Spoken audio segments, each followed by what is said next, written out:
Hello everyone, నమస్తే. ప్రస్తుతం ఆంధ్రప్రదేశ్ రాష్ట్రంలో రాజేష్ మహాసన అని ఈ పేరైతే గనక చాలా సంచలనంగా మారింది. ఎప్పుడైతే నారా చంద్రబాబు నాయుడు గారు ఈయన ఎమ్మెల్యే అభ్యర్థిగా పి. గన్నవరం నియోజకవర్గం అభ్యర్థిగా అయితే గనక ఈయన పేరు ప్రకటించడం జరిగిందో అప్పటి నుంచి కూడా ఈయనకి సంబంధించి రకరకాలుగా ఈయన పేరైతే గనక సంచలనంగా నిలుస్తూ వస్తుంది. కొంతమంది అయితే గనక ఆయనకు వ్యతిరేకంగా ఉండేవాళ్ళు అందరూ ప్రొటెస్ట్ చేయడం కావచ్చు, లేకపోతే ఆయన అభ్యర్థిత్వాన్ని యాక్సెప్ట్ చేయకుండా ఉన్న వాళ్ళు కావచ్చు. చాలామంది అయితే కనుక ఆయన విషయంలో ఎగెనెస్ట్గా ఉన్నారు. అలాగే చాలామంది ఇప్పుడు మనం యూట్యూబ్లో చూసినట్లయితే కనుక రాజేష్ మహాసేన ఖచ్చితంగా గెలుస్తారనే విధంగా ఇలా రకరకాలుగా అయితే కనుక డిఫరెంట్ వెర్షన్స్ చూస్తూ వచ్చాం. అలాగే చాలా న్యూస్ ఛానల్స్లో కావచ్చు, లేదంటే డిఫరెంట్ యూట్యూబ్ ప్లాట్ఫామ్లో కావచ్చు, డిఫరెంట్ ఛానల్స్ నుంచి రకరకాల కవర్ స్టోరీస్, ఆయన లైఫ్ జర్నీ ఎలా స్టార్ట్ అయింది, ఏ విధంగా ఆయన ఎమ్మెల్యే క్యాండిడేట్ దాకా ఎదిగారు, ఒక సామాన్యుడిగా ఉండే ఒక ఎమ్మెల్యే టికెట్ని దక్కించుకోవడం అంటే ఏం మామూలు విషయం కాదు కాబట్టి సో దాని గురించి అయితే కనుక చాలా రకరకాల వార్తలు అయితే కనుక ఈ మధ్యన వస్తూ వచ్చినాయి. సో రీసెంట్గా ఆయన ఏదైతే ఆయనకి ఇచ్చిన ఎమ్మెల్యే అభ్యర్థిత్వాన్ని ఆయన అయితే కనుక తప్పుకుంటున్నట్టుగా ప్రకటించారు. సో ఇది కూడా ఇప్పుడు ప్రస్తుతం అయితే కనుక చాలా వరకు హల్చల్ చేస్తుంది. సో దానికి సంబంధించి అసలు గ్రౌండ్ రియాలిటీ ఏంటి, నిజంగానే తెలుగుదేశం పార్టీ లేదంటే జనసేనలోని వ్యతిరేక వర్గం ఆయన మీద ఈ అటాక్ చేస్తుందా, లేకపోతే ఆయన ఏదైతే చెప్తున్నారో వైఎస్ఆర్ కాంగ్రెస్ పార్టీయే ఆయన ఒకవేళ అసెంబ్లీకి వెళ్తే కనుక వాళ్ళకి ఇబ్బంది కలుగుతుంది అని దృష్టిలో పెట్టుకుని ఈయన మీద ఎప్పటి నుంచో ఉన్న పాత వీడియోలన్నింటినీ కూడా బయటకు తీసుకొచ్చి వాటిని వైరల్ చేస్తూ అతని మీద ఒక నెగిటివిటీని స్ప్రెడ్ చేసే ప్రయత్నం చేస్తున్నారు. సో దీని గురించి అయితే చూద్దాం. ప్రస్తుతం అయితే గ్రౌండ్ రియాలిటీ పి. గన్నవరం నియోజకవర్గంలో ఎలా ఉంది పరిస్థితి అనేది ఆలోచించినట్లయితే కనుక పి. గన్నవరంలో నిజంగానే ఆయన మీద కొంతవరకు వ్యతిరేకత అయితే ఉంది. దానికైతే డిఫరెంట్ కారణాలు ఉన్నాయి. మొదటిది, అక్కడ పి. గన్నవరం ప్రజలు ఎవరైతే ఉన్నారో వాళ్ళందరూ కూడా చాలా వరకు ఎమోషనల్గా ఉంటారు.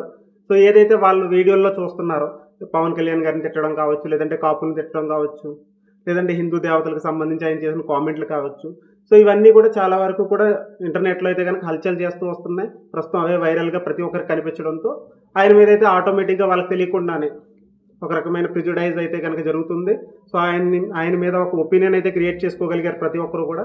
సో ఆ రకంగా కొంత నెగిటివిటీ స్ప్రెడ్ చేయగలిగారు. ఈ విషయంలో వైఎస్ఆర్ కాంగ్రెస్ పార్టీ అయితే కనుక 100% సక్సెస్ఫుల్ అయిందని చెప్పుకోవచ్చు. అలాగే ఇంకొక విషయం, అక్కడ స్థానికంగా ఉన్న తెలుగుదేశం పార్టీకి సంబంధించిన నాయకత్వం. సో వాళ్ళలో కూడా కొంతవరకు ఏంటంటే ఎమ్మెల్యే టికెట్ కోసం ఆశించే వాళ్ళు కావచ్చు, లేదంటే అప్పటికే అక్కడ లోకల్ లీడర్స్తో కలిపి ఉన్న క్యాడర్ కావచ్చు, వీళ్ళందరిలోని కూడా రాజేష్ మహాసేన అనే ఒక కొత్త పేరు వినిపించడం అనేది కొంతవరకు వాళ్ళు జీర్ణించుకోలేని పరిస్థితి ఉంటుంది. సో ఇది సహజం. సో ప్రతి నియోజకవర్గంలోని కూడా ఖచ్చితంగా ఇతనికి టికెట్ ఇస్తారు అని ఒక వర్గాన్ని అయితే కనుక ప్రతి క్యాండిడేట్ కూడా ఏర్పాటు చేసుకోవడం జరుగుతుంది కాబట్టి సో ఇక్కడ కూడా మన పి. గన్నవరం నియోజకవర్గంలో కూడా అదే జరిగింది. సో ప్రతి ఒక్కరికి కూడా ఒక క్యాడర్ ఉంది.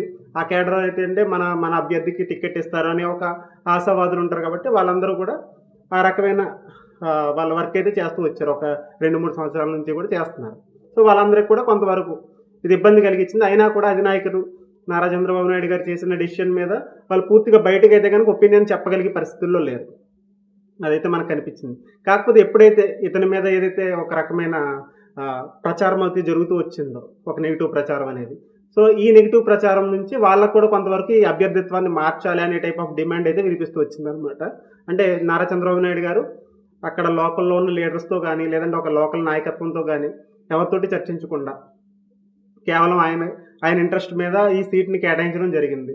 సో దాని గురించి అయితే కనుక వాళ్ళ వైపు నుంచి ఒక రివోల్ట్ అయితే మొదలైంది. సో ఇప్పుడున్న సిచ్యువేషన్ చూస్తే కనుక రాజేష్ మహాసేన గారికి సంబంధించి కొంత వర్గం ఆయన వైపు ఉన్నప్పటికీ కూడా చాలా వరకు మ్యాక్సిమం నెంబర్ ఆఫ్ ఎవరైతే తెలుగుదేశం పార్టీకి కానీ లేదా జనసేన పార్టీకి సంబంధించిన వాళ్ళు ఉంటారో వాళ్ళైతే వ్యతిరేకత మనకు కనిపిస్తూ వస్తుంది. అలాగే వైఎస్ఆర్ కాంగ్రెస్ పార్టీ కూడా పూర్తిగా భీష్మించుకుని ఉంది. సో రాజేష్ సరిపల్లా ఒకవేళ అక్కడ నుంచి పోటీ చేసి ఒకవేళ గెలిచాడంటే కనుక అసెంబ్లీలో చాలా వరకు అతని వాయిస్ అనేది స్ట్రాంగ్గా వినిపిస్తుంది. అలాగే వాళ్ళకి కొంచెం అది ఇబ్బందికరమైన పరిస్థితి. సో ఈ పరిస్థితుల్లో వాళ్ళు కూడా ఎలక్టే మొదటి నుంచి కూడా ఒక నెగిటివ్ ప్రచారం అనేది స్టార్ట్ చేశారు. సో వీళ్ళు కూడా దాన్ని అయితే కనుక దాన్ని యాక్సెప్ట్ చేశారు. సో వాళ్ళు ఏదైతే అనుకున్నారో వైఎస్ఆర్ కాంగ్రెస్ పార్టీ, ఆ వైఎస్ఆర్ కాంగ్రెస్ పార్టీ దాన్ని తెలుగుదేశం అలాగే జనసేన కూడా పూర్తిగా విశ్వసించి అదే వేలో వెళ్ళినట్టుగా మనకు కనిపిస్తుంది. సో ఇప్పుడున్న సిచ్యువేషన్ ప్రజెంట్ పి. గన్నవరం నియోజకవర్గంలో ఉన్న పరిస్థితిని చూసినట్లయితే కనుక ఆల్రెడీ చాలా వరకు స్థానికంగా ఉన్న కొన్ని ఏవైతే బూత్ కమిటీలు కావచ్చు, లేదంటే డిఫరెంట్ కమిటీస్ ఉంటాయి కాబట్టి ఆ కమిటీస్ నుంచి మండలాల వారీగా అభిప్రాయాలు సేకరిస్తున్నారు. సో అభిప్రాయాల ప్రకారం చంద్రబాబు నాయుడు గారు అయితే కనుక 100% పక్కాగా ఉన్నారు రాజేష్ మహాసేన అక్కడి నుంచి పోటీ చేయాలని. కాకపోతే పూర్తిగా కూడా క్యాడర్ ఆయనకి ఎగెయినెస్ట్‌గా ఉంటే అప్పుడు ఇంక వేరే చేసే గత్యంతరం ఏమీ లేదు కాబట్టి అప్పుడేమన్నా అభ్యర్థిత్వాన్ని మార్చే అవకాశం ఉంది. ఇప్పుడు కూడా రాజేష్ మహాసేన ఆయనంతట ఆయన తప్పుకుంటానన్నా సరే, బలవంతంగా అయినా సరే చంద్రబాబు నాయుడు గారు ఆయనతోటి పోటీ చేయించే అవకాశం అయితే ఉంది. కాకపోతే దాన్ని ఖచ్చితంగా అక్కడున్న వాళ్ళు స్వాగతించాలి. పి. గన్నవరం నియోజకవర్గంలో ఉన్న ప్రజలు. ఒకవేళ దాంట్లో గనక వ్యతిరేకత వచ్చిందంటే గనక, సో ఖచ్చితంగా అభ్యర్థిత్వాన్ని మార్చాల్సొస్తుంది. ఇప్పుడు ప్రస్తుతానికైతే 100% అయితే మనం చెప్పలేం. అంటే రాజేష్ ఉంటారా? లేకపోతే వేరే కొత్త అభ్యర్థి వస్తారా? అనే విషయంలో అయితే గనక పూర్తి క్లారిటీ ఇవ్వలేం. కాకపోతే అభిప్రాయాల సేకరణ అయితే జరుగుతుంది. ఈ అభిప్రాయాల సేకరణ అనంతరం ఒక కాంక్రీట్ డెసిషన్ అయితే గనక నారా చంద్రబాబు నాయుడు గారి దగ్గర నుంచి రావచ్చు. సో దాన్ని బట్టి ఒకవేళ కొత్త అభ్యర్థి వస్తే గనక దానికి సంబంధించి కూడా డెసిషన్స్ తీసుకుంటున్నారు. అంటే మండలాల వారీగా ఏ అభ్యర్థి అయితే బావుంటారో, ఒక 4, 5 పేర్లయితే వాళ్ళకి పరిశీలనలో ఉన్నాయి. సో వాటిలో నుంచి ఒక అభ్యర్థులైతే గనక వాళ్ళు సెలెక్ట్ చేసుకునే అవకాశం ఉందన్నమాట. సో దాని గురించి అయితే చూడాలి. ప్రస్తుతం అయితే గనక ఈ పాత వీడియోలు ఏవైతే ఉన్నాయో రాజేష్ మహాసేన మాట్లాడినయి, అవైతే ఇప్పుడు ఆయనకి ఇబ్బందికరంగా మారడం, ఆయన పి. గన్నవరం అభ్యర్థిత్వాన్ని కూడా ఆయన దాని నుంచి తప్పుకోవడం, ఇవన్నీ కూడా ఆయనకి చాలా ఇబ్బంది కలిగిస్తున్నాయని చెప్పుకోవచ్చు. సో చూద్దాం ఏం జరుగుతుందనేది. దాని మీద అప్డేట్ అయితే గనక ఇస్తూ ఉంటాను. Thank you.